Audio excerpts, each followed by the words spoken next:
Hi, this is Eric at Frog Valley Tropical Fruit Farm, and this is Florida Natural Farming. This is part 2 of Tropical Fruit Farm for sale by owner. And I'm going to do a fruit status. I'm going to look at some different trees that have fruit on them. Garcinias, black sapotes, citrus, and some other stuff. So people get concerned that we're selling the farm, but it's not selling. It's just my partner and I have no interest in being fruit sellers, and probably if I started this place 10 years earlier, it would have worked out better, but it's just, there's not any interest in selling all the fruit that this place is going to produce. So periodically I say it's for sale, and technically it is. It's not listed with an agent. It's got a 4-bedroom, or is it 4? Yeah, 4-bedroom, 3-bath house built in 1962 that we completely redid.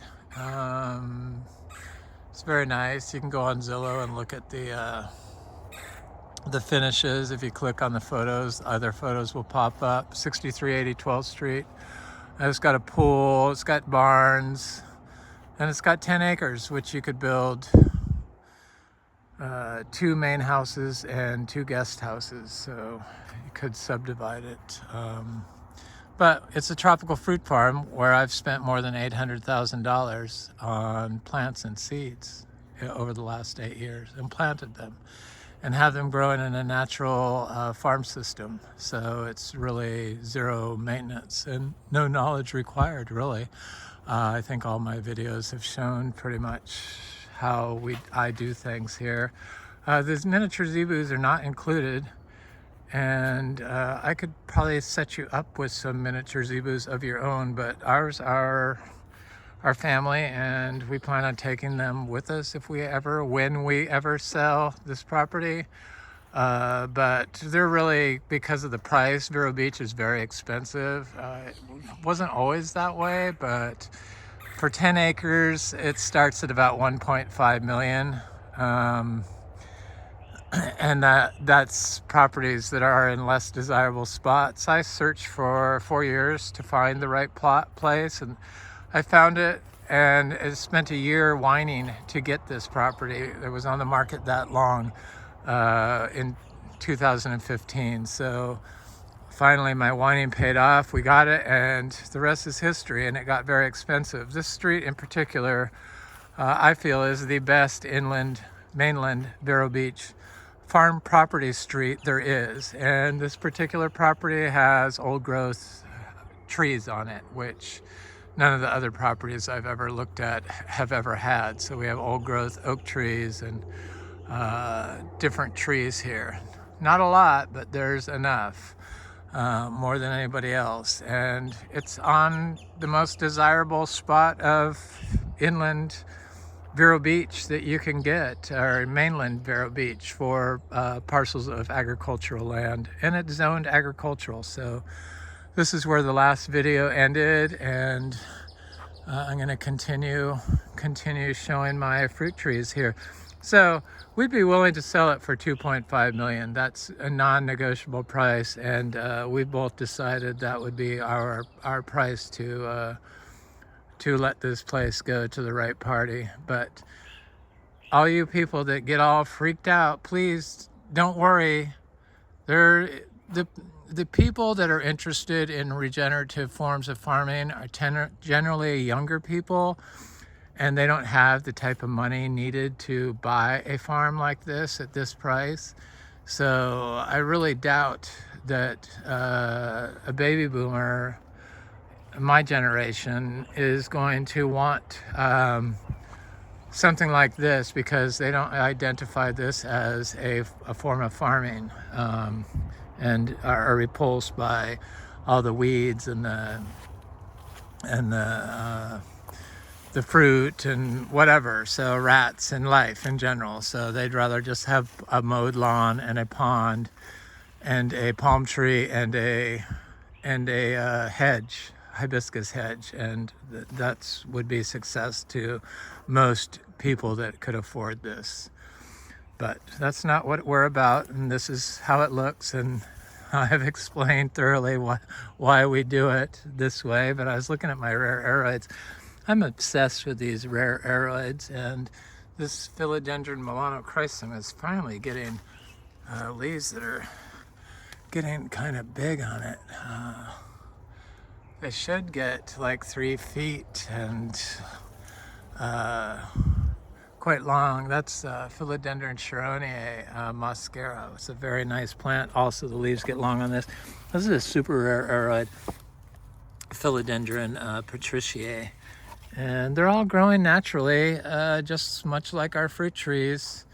Even the anthuriums are doing it.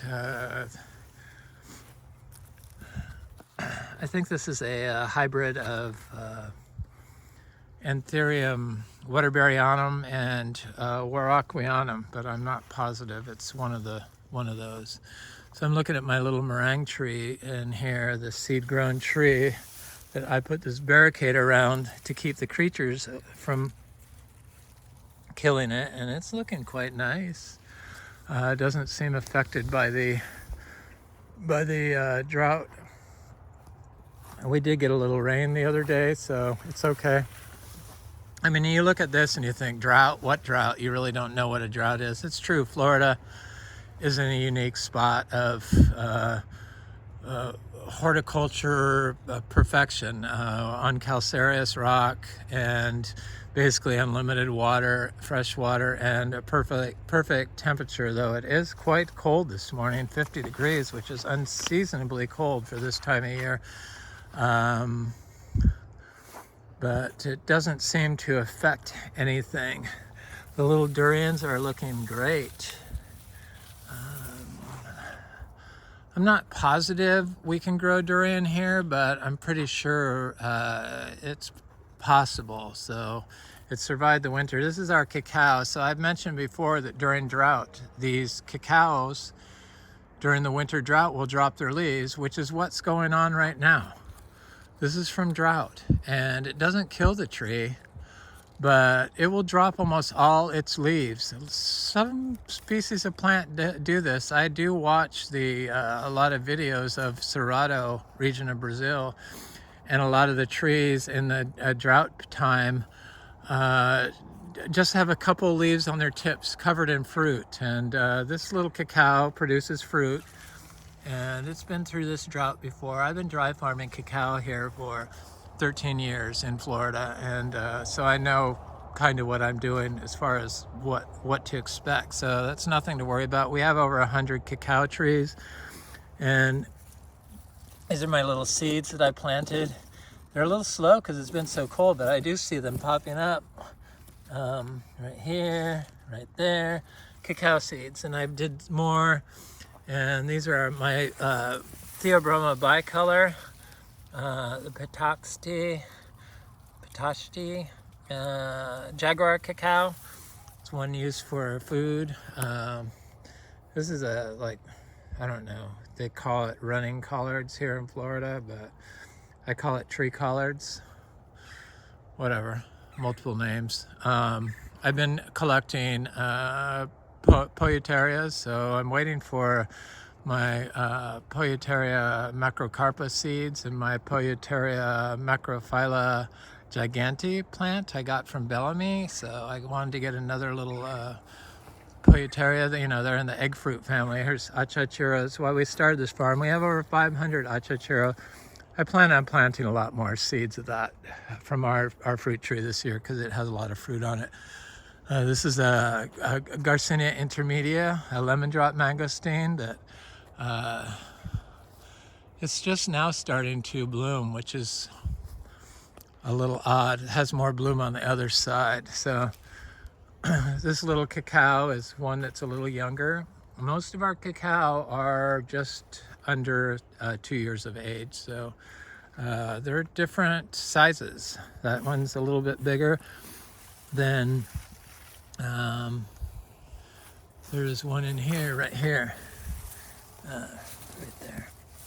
growing amongst my garcinias. So these are Garcinia lindero seeds, or trees, seedlings that I planted right there and right there. Make sure the rabbits don't get them.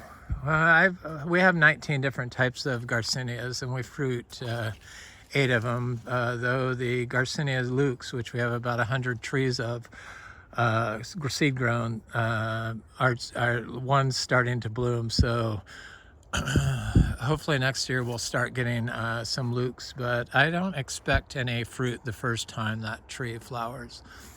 There's a citrus.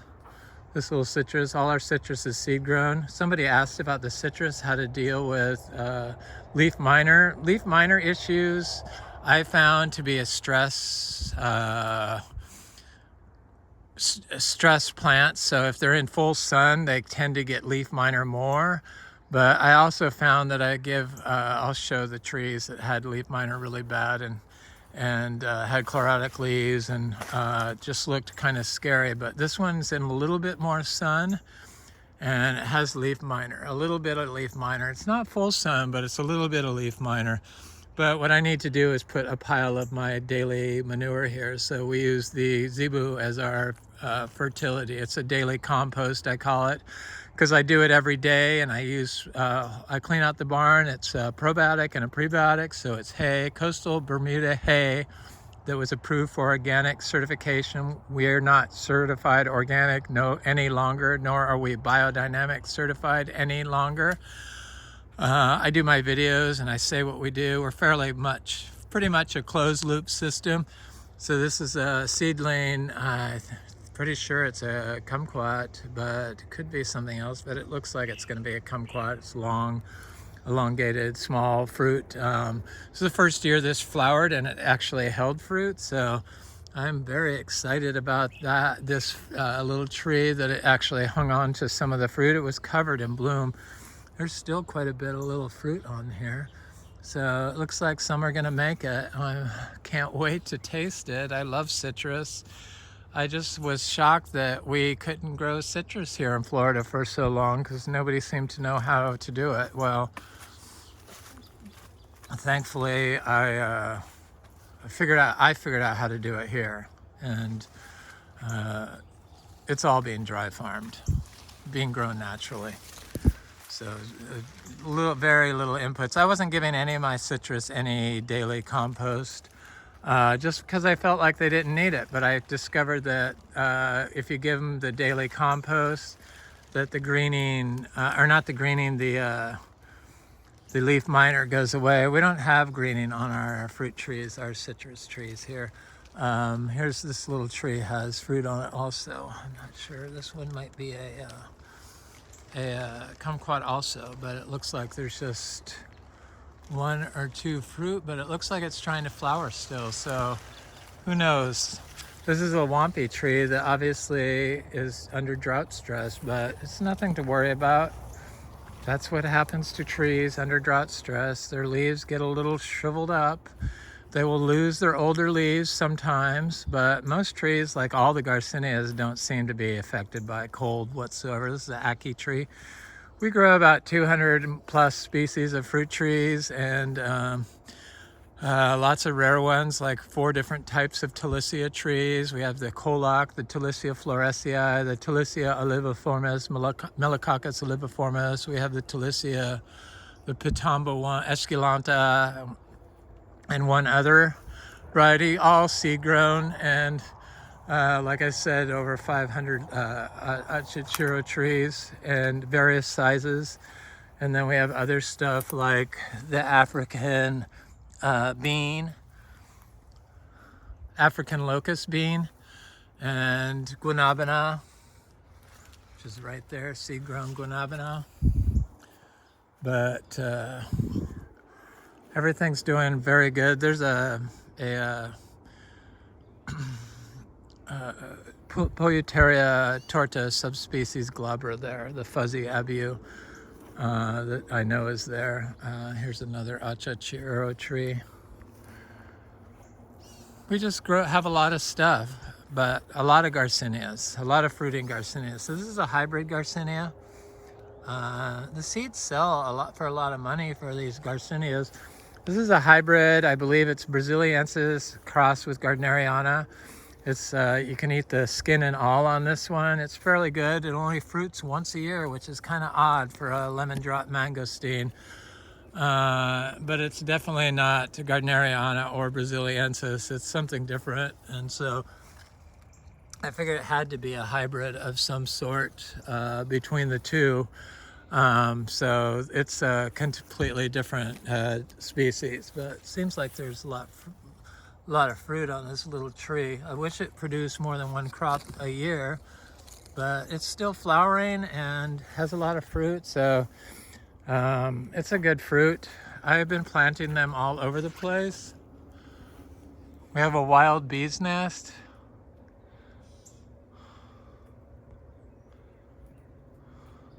A wild bee's nest right there. You could see the wax. It's right in the center. Try to do that, but you can't really see the bees right now. It's cold. I see them coming out of there, but they're after this guanacas tree. And here's a Australian Oz Turkey Australian mulberry that's supposed to be a good one. It is good. I tasted it. Lots of birds here. That's another thing we get with this living orchard floor. So all this is done for a reason, all these weeds and everything. It keeps the system vibrant, and it's a home for a biological life, whether it's above ground or below ground. So nesting birds and songbirds and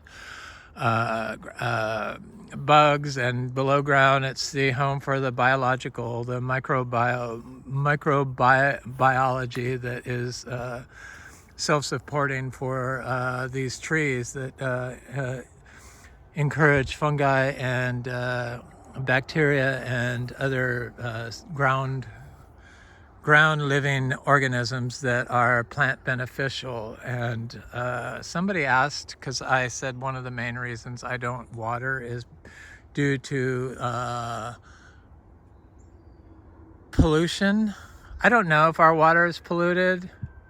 I drink it. It doesn't seem to bother me, but I do filter it. It's better safe than sorry. We have a double filter. We do one for the house.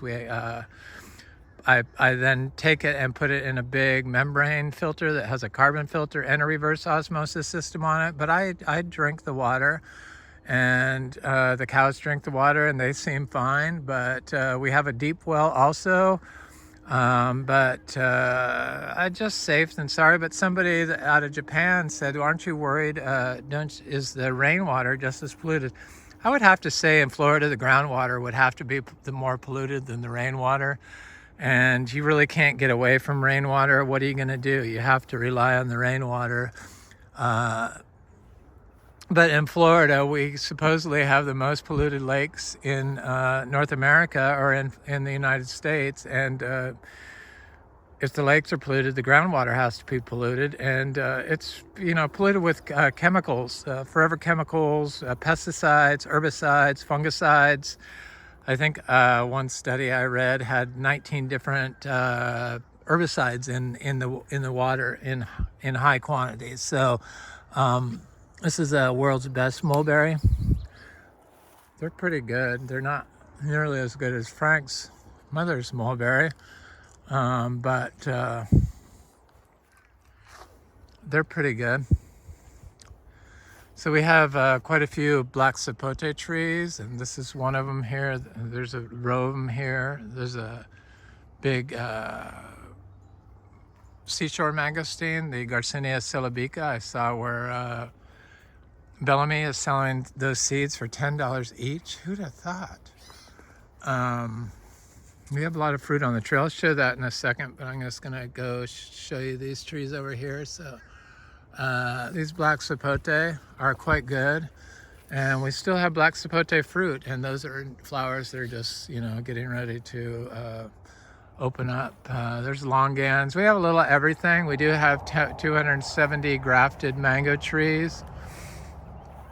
Some of them are kind of small because, like, I don't know, 2 years ago we had 31 degrees 2 winters ago, and like 30 mangoes froze down to just above the graft, and that's what these mangoes are. So I don't include these in our mangoes, so these aren't part of our, that's what I mean, the small mangoes. These had froze almost to the ground, and so these are not included in our 270 mangoes. Some of them though started flowering because they were above the graft, and those are part of our 270 mangoes, and they're kind of small. So but the majority of our mangoes are good sized, so like 250 of them are good sized and have a lot of fruit on them. And there's a orange sherbet mango. So I saw where Truly Tropical said that they get multiple crops, so they would show this, but then they showed small fruit, like that was a second crop. That's not what I'm talking about when I say we get multiple crops. This is all the same crop. I'm talking about fruit that's big and just about ready to harvest, and then the tree blooms again. That would be crop 2. And then the third crop would be the following example after that. So the second crop almost ready to harvest, and then the tree blooms again. So 3 separate seasons, not different size fruit from the same long bloom. And these trees started flowering in November, and this is peach cobbler. We get a lot of fruit off our trees. This is a fruit punch mango tree. This is a tree that just struggled for a long time for some reason. This is an Ingus spectabilis tree. So this is one of our rare Pyoterias. They seem to handle the cold just fine. I forget which one this particular tree is, because it was a gift from my friend Frank. I don't mark my trees. Here's an achachiro sitting there. Here's another orange sherbet mango. Got a lot of fruit.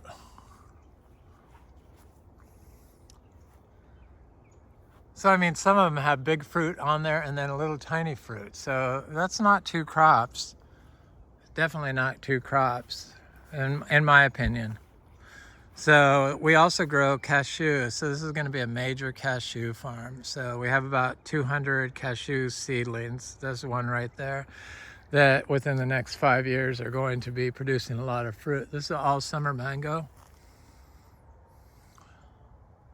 It's got a lot of fruit on it.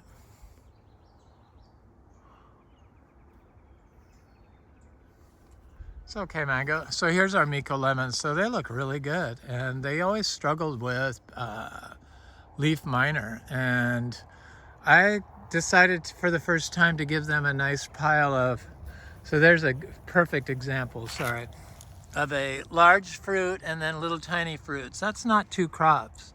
This is all the same crop in my estimation. It's all the summer crop. So going to be the summer crop. Unfortunately, we're not going to get a spring crop because none of our mangoes set early. They're on their like 4th bloom, so they finally set fruit. It was just so cold. It's still cold. It's 50 degrees right now, which is very unheard of here. I hope my Theobroma bicolor germinates, since the person I got the seeds from, Oscar at Fruit Lovers, said you need to keep it at 85 degrees. But a lot of the information they've said is true is due to the fact that it's based on chemical farming. So a chemical farm system, or a chemically grown sterilized seed grown in a sterilized potting soil, is not going to have the immune system of a biologically grown and started seed. So you need the biology, just like we need the biology for our immune system and our gut health. The plant needs the biology for its root zone for its own immune health, because the soil is the gut of the plant. So it's the same thing exactly. I mean, it's just, you can put all these functional medicine theories in use to as it pertains to plants. Just replace the gut with the soil microbes and in what they say, and focus on protecting the mitochondria. That's pretty much, this is one of those mangoes I was talking about that froze and then is very small, that I just re-included in my 270 grafted trees. This is a buttercream mango. It looks like this will drop off and that will drop off. But I mean, it's a tiny little tree. There's no way it could support all those fruit. I do not pick fruit off my little trees, especially mangoes. I just try to let everything run its own path. So if it thinks it can hold fruit, surely it knows better than me. Here's a buttercream mango that has fruit, but it's hard to see fruit when you're looking into the sun. So there's a little achachero tree. There's a Miko lemon. I need to put some more citrus there. I just can't stop myself. I always feel like there's never enough. I've just been on this like plants for 8 years here, and that's why we have 450 450 banana trees. So these are the Miko lemons, and they're covered in fruit this year. They do produce a lot of fruit. This is our own lemon. It's like a lemon grapefruit hybrid. Produces a lot of juice. It grows naturally, and I gave it a pile. That's our daily compost, and the trees really look better. In fact, there's hardly any leaf miner this year. There is some, but not like in years past, especially during drought. Leaf miner during drought they get affected more, and I was never giving these trees any input. So input is daily compost, a probiotic and a prebiotic applied at the same time, so that it has the manure and the hay, and in a mostly 80% carbon to 20% nitrogen. So the manure is the nitrogen or the probiotic, and the hay is the prebiotic or the carbon. By being biodynamic, they make you learn all this stuff and figure out how much nitrogen you're applying per acre per year. We apply about 21 pounds of, or 29 pounds of nitrogen per acre per year with the amount of manure we apply daily, every day, which is minimal. In fact, the Biodynamic Association said that I could import up to 85 pounds of nitrogen in the form of manure from other farms to use here, which would be 3 times what we use, and I don't feel it's necessary. This is a big achachero tree that's been growing in full sun, never been given water. It's our largest achachero tree. It's the only one that we never gave any water to, and it's the biggest one outside our big fruiting tree. I predict this tree is going to definitely be fruiting either next winter or the following winter, so within 2 years, definitely, because once they get this size, they seem to grow a lot faster. This is a Florigon tree that has fruit all over it. Lots of fruit, getting good size. There's our bananas. I divided 450 of these ice cream bananas. When you dry farm, it sure takes a lot of stress out of everything. You don't have to worry about watering. This is a cherry mountain cherry guava. It was affected by the drought. The new foliage got a little burnt, and the leaves are looking a little withered, but there is moisture in the air. And when you biologically farm, the plants can harvest the moisture from the air with the help of the fungi, the fungal system. But if you're like applying fungicides and copper all over your tree, not only are you poisoning your soil and poisoning your frogs and life, but you're also killing the fungi that can be the immune system to prevent fungal issues in your mangoes and stuff. So powdery mildew is not an issue for us here. I've shown this a lot. So here's our another black sapote, and this tree is covered in bloom. seems totally unaffected by the drought, which is interesting. And it's got lots of bloom. This particular tree has lots of bloom on it, and it also has quite a bit of fruit still on it. I've been trying to leave these fruit on the tree, though they're very tempting to pick, because this could have been picked a while ago, but I'm leaving it on the tree to ripen because the tree ripened black sapote is super sweet and super delicious. So I'm trying to leave the fruit on the tree that's left, and there's quite a bit of it. And it'll just get soft right on the tree, and that's when I pick it. So when it's ready to eat, and it's really good and sweet. This is one of those mangoes that had froze that is now producing fruit, and I think this is a sweet tart tree. Quite a bit of fruit on such a little tiny tree. This is a jackfruit tree. We have like 5 or 6 grafted jackfruits. All of them are producing fruit this year. And then we have about, I don't know, 6 or 5 seed-grown trees that are all producing fruit this year. This is one of those mangoes that froze, that 2 years ago. All the mangoes along here did.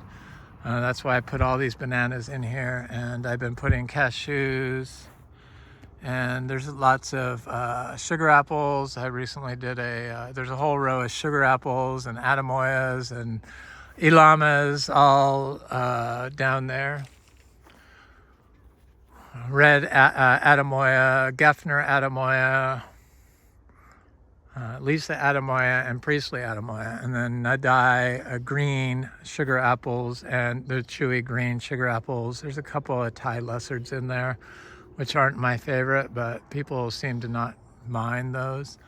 And we got the chewy red sugar apples and the Composting red sugar apples. We got a lot of bananas. So the banana racks will get small on ice cream bananas if you remove pups, which is the case here. That's how I got up to 450 trees, banana plants. I removed the pups. There's a nice rack there on a tree that I didn't, of course the phone's not behaving now. Tree that I did not remove pups from. It has huge racks, but there's all kinds of racks of bananas.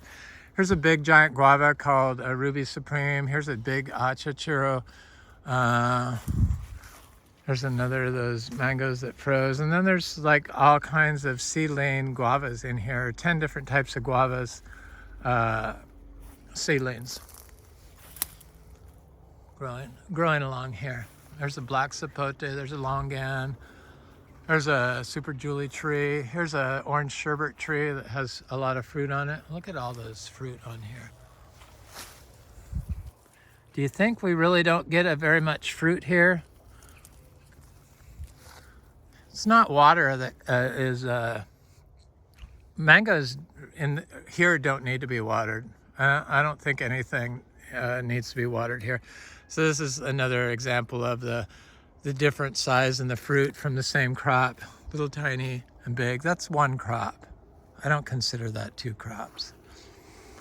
Here's a sapodilla that actually 2 years ago during our winter drought and summer drought we had following that, this top part died. So this should have been a lot bigger tree, but this was a horribly compacted area. It seems fine this year. It's already been through it. Here's a super Julie tree. It looks like it's doing a fruit drop, but it's got plenty of fruit on it still. Lots of fruit. I've been mowing along here, so this is like a bad area. It gets hit by the tractor, so it tends to have less fruit on this side than the other side, but there's plenty of fruit on here. There's going to be plenty of mangoes this year. I love mangoes. They're like my favorite fruit. Here's somebody asked about Inga cinnamonia. For some reason, this tree got affected by the drought here, this particular tree. It also got affected by the freeze 2 years ago, so maybe the soil was compacted here. I thought I've taken care of it. I had somebody that wanted pigeon peas. I told them I need to come by and get them before they all are gone. So if you watch my videos, I'm not even sure if you watch them, Raj, but you better come by before they aren't any good if you want them.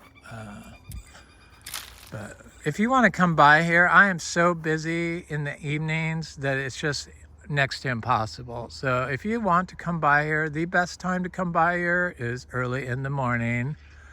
I get up at 7 and go out to do the cows, and then I will walk around. That is the ideal time to always reach me. And then after that, it's hit or miss. And I get a lot of people that come by here. And so, I get worn out. And so if somebody wants to come by late in the afternoon, it's generally not a good time. In fact, my partner doesn't like anybody coming out here after 4. So nothing against you, just that I just like to make them happy. And that's what they've told me. So I'm just relaying that.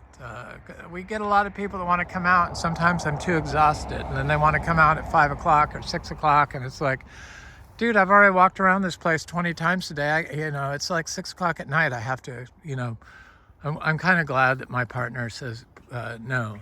8 to 4, 8 to 4, 8 to 4. And that doesn't even, that's why I'm saying 8 o'clock is the best, or, in the morning. Here's a Gary mango. There's a lot of fruit on here. Of course, this side, right next to the tractor, hits it and knocks all the fruit off. So what are you going to do? There's our sugar apples, you could see. They're quite large, so we get a lot of fruit on them. Here's some that aren't so big, but we have some that aren't so big. And look at this mango tree. We have like 250 trees that are like this.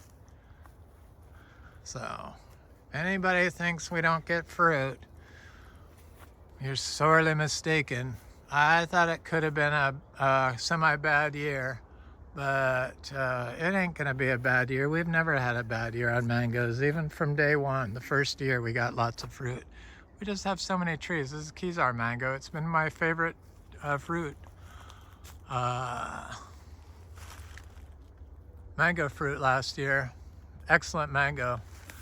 And all these trees had powdery mildew. I showed it. The trees did not get affected by the powdery mildew at all.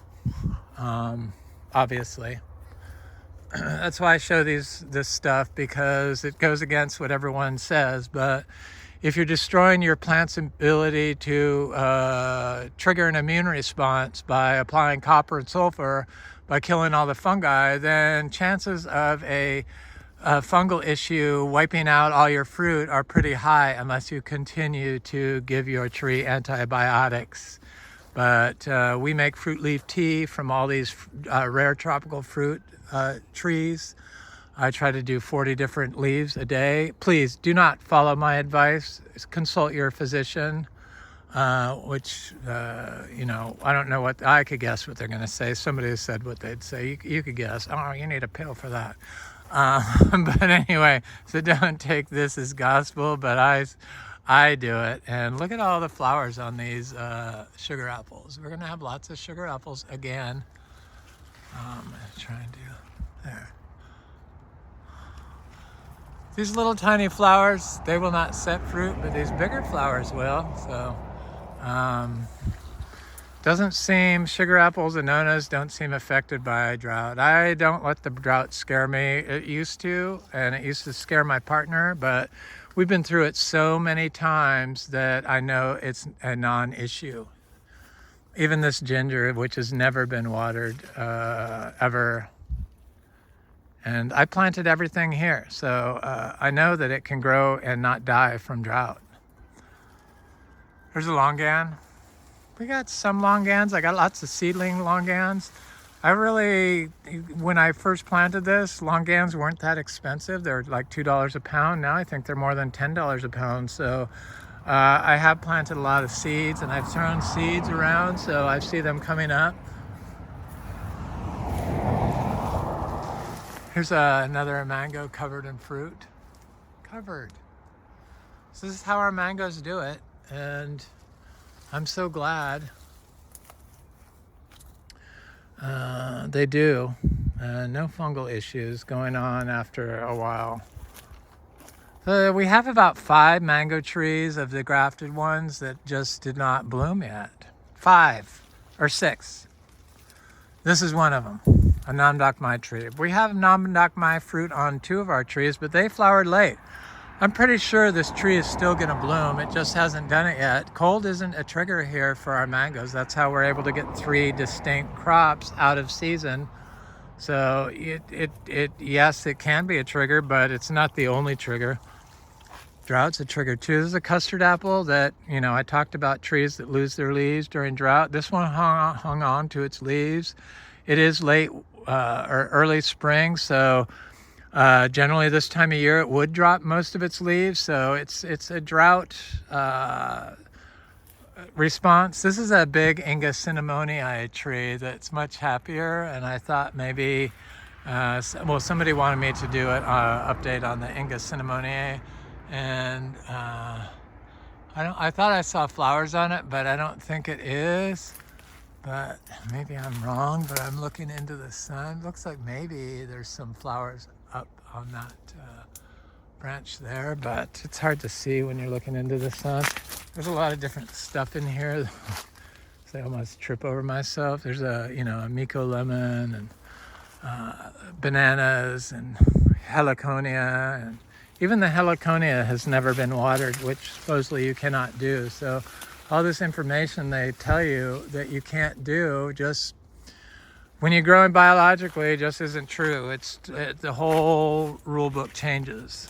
This is a mango that is a super Julie tree that is just got little fruitlets on it.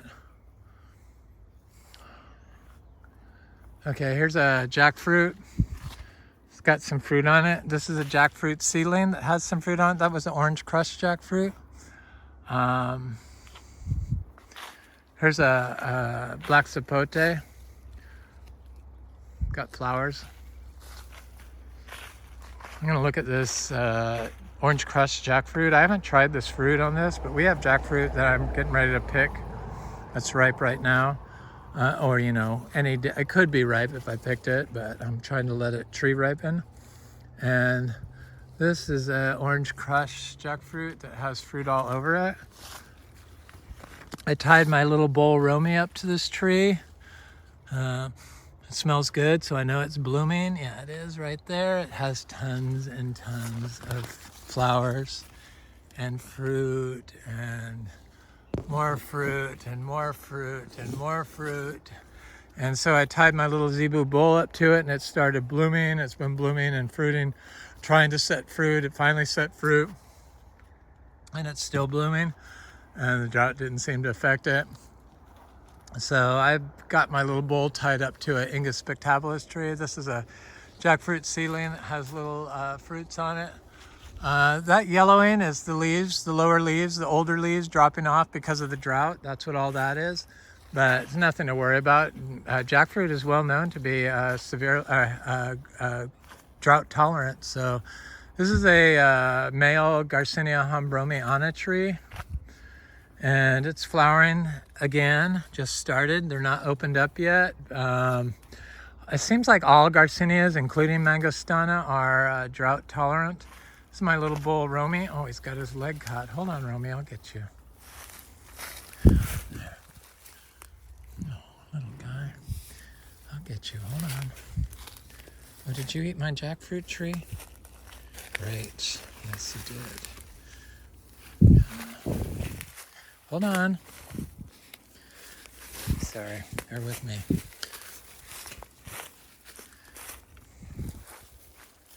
Hold on, Romy. Oh, there we go. All right, come on, I gotta retie you. I'm gonna do it over here. So he's really good. This is Pepsi's little son. He's about a year and 4 months, so almost a year and a half old, and he's just 20. I just measured him. He's 27 inches. He's just a little sweetheart. I thought he was hard to catch, but he's pretty easy to catch. He will just stand there. I hadn't worked with him for a while, and I guess I'm gonna have to bring him with me until I finish this video. And he So I just started working with him again, and he just is so good and just a good temperament. That's why I wanted to keep one of Pepsi's children, because they're just so, their temperament is so good. And he's going to be a speckled little guy. He's got spots on his red part, and he's brindle colored coming in. And as soon as he loses this winter coat, I'm sure he's going to show all his colors, but he's a lot fancier than I thought he was going to be. This is a female Garcinia Livingstoneae. This is a male Garcinia Livingstoneae. We have a lot of fruit off 3 female monoecious Garcinia Livingstoneae trees, so we're going to be able to, I'm fairly certain, drop the price to $3 per fruit, whereas last year it was $4 a fruit, and we pretty much sold out. Though I did buy a lot of them to plant here, so I planted more than 200 seeds of the Garcinia Livingstoneae here. Here's a Luke's Garcinia that's getting kind of large. Here's a male Garcinia Hombromiana. I want to look at the Garcinia syllabica. This is the Garcinia brasiliensis. Come on, Romy. This is a blue lily pilly tree, a syzygium from Australia. Looks like a really beautiful colored fruit. I'm sure it's full of, we grow several different types of ginger. This is a culinary ginger. It's the Thai ginger. It's an evergreen, probably similar to, but better than Zingiber officinalis. This is a purple forest guava. There's an achachiro, there's a cashew seedling. There's a Garcinia madruno that's covered in fruit this year. It fruits year round. Seeds of that sell for quite a bit, but not as much as Garcinia syllabica, the Garcinia hombromiana. I hate all these synonyms they have for Garcinias. It's very irritating. I'm going to wind this video down by looking at the Garcinia gardneriana and then the hombromiana. So this is the gardneriana. The leaves are totally different than that hybrid, and this produces a lot of fruit, but it doesn't seem to have a lot of fruit on it yet, but it will continuously bloom. This is a black sapote tree. So here's the Garcinia syllabica, the seashore mangosteen, where I said that Bellamy is selling the seeds for $10 each. They have them right now. I like their seeds. I like Anderson Tropical seeds. I like everyone's seeds. I like Fruit Lovers seeds. I like Montoso Garden seeds. I like individual seeds. We sell seeds. We don't have a website. That's one of the reasons why this farm is for sale. Because I'm just not into it. But I do sell it. I do a bad job, so bear with me. You have to text me. My information's on the About section of my YouTube channel, so you can get my phone number and my email. And this is one of those Garcinia syllabica fruit, and I imagine, because this is they have male and female, like the Garcinia Livingstoneae, so you need a female tree, which should be monoecious. I found all the Garcinia Livingstoneae female trees to be monoecious. The Mangostana female is monoecious, and I'm fairly certain that the syllabica is monoecious because it doesn't need a male to pollinate it, and I'm sure that it produces viable seeds that, if unpollinated, will be monoecious female trees for the person that bought them. I'm going to sell the fruit of this if we get enough fruit. It's too early to say for sure, but it looks like it's going to have quite a bit of fruit on it. There's quite a bit of fruit on here, but it's kind of getting hidden now that the fruit's getting heavy. It's dropping down. There's little fruit. It's still flowering, so I imagine we will have a long season of Garcinia seashore mangosteens, the hombromiana. Right, Romy? Come here, you little guy. He's so good. I bet he matures at about 31 inches tall. You can kind of see he's getting those little spots on his neck. He's got like lighter color ones. He also has black ones in the red, but then he has white spots or red spots on the white. I'm just can't wait to see the color he is. Our bull, who's 32 inches tall, comes from a long line of micro miniature Zebus, and that's what these are. And they're just the best animals in the world, and they're show quality, registered miniature Zebu. Anyway, I'm Eric at Frog Valley Tropical Fruit Farm, and this is part 2 of our for sale by owner rare tropical fruit farm in Vero Beach, Florida. And this is Florida Natural Farming. Please like, share, and subscribe. If you enjoy this content, please leave a comment. I love hearing from you. Have an excellent day.